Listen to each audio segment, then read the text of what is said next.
When did you get a heads up that there was something going on here? Let's start with Chauncey Billups. We knew about Terry Rozier, but Chauncey Billups, any heads up? Good morning, Dan. I had no heads up, and I'm not sure Chauncey did either. I'm here in LA, and I'm staying at the same hotel as the Timberwolves. And I ran into some Timberwolves folks yesterday in the hotel, like an hour after this happened, and they had been in Portland the night before. They played against the Blazers. Some of the players, some of the folks I talked to said they had talked to Chauncey. They complimented him on the way the team looked. They had a real close game, came right down to the final minute in their home opener against Minnesota. Chauncey talked about how excited he was about the team, about how good of a training camp they had. I don't think Chauncey knew it was coming either. Maybe he knew he was the subject of an investigation. That's possible. But the fact that he was going to get arrested in the wee hours, I don't think he knew it was coming.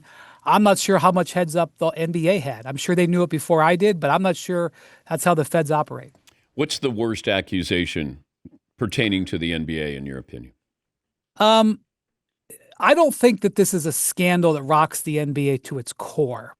I know that there are people that are going to use it to say that, and certainly their association with sports betting can be called into question, as all people associated with sports can be. ESPN's can be. This really, there's two accusations here, and I think the poker stuff is fascinating.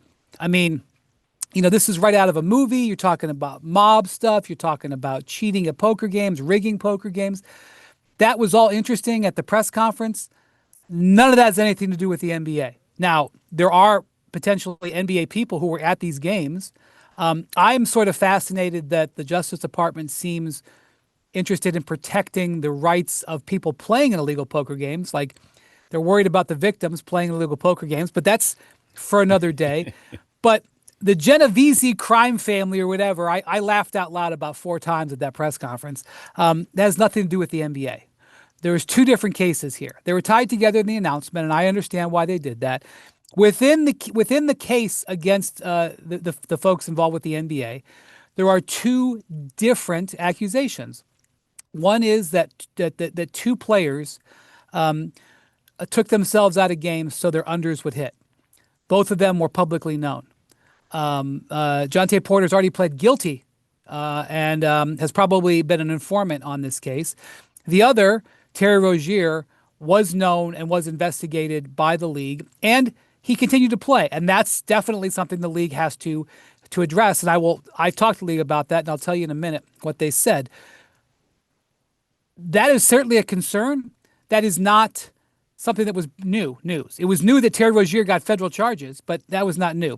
So you can be upset by that, but it was something the league was already aware of. The other thing that was accused was 3 different individuals were accused of leaking information to bettors about who was going to be available in the games. One was Chauncey Billups, one was Damon Jones, and one is an indirect Orlando Magic player that was unnamed, where the Magic player told somebody who told somebody else, and they don't even indict anybody there.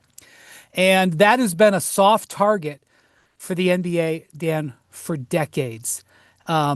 The team decides or knows when a star player or any player is going to play in the morning usually, and then doesn't reflect it on the injury report because they're worried about strategy and letting the other team know. And there's this window of hours where there's inside information available. People have exploited that for decades, and that is what Chauncey Billups and Damon Jones are being accused of. There's a problem the NBA has tried to address. They've tightened their injury reporting rules. They've fined teams for not following them, but there's still a window there that can be exploited, and that's what this is. So it's definitely serious. The NBA has got to worry about prop betting, and Adam Silver has talked about this. But this is the addressing of a problem that has existed for a long time. It's not nothing, but I don't think it's like a scandal that's rocking the league. They're going to have to change some policies, but it's mostly shocking that it ensnares a Hall of Famer like Chauncey Billups.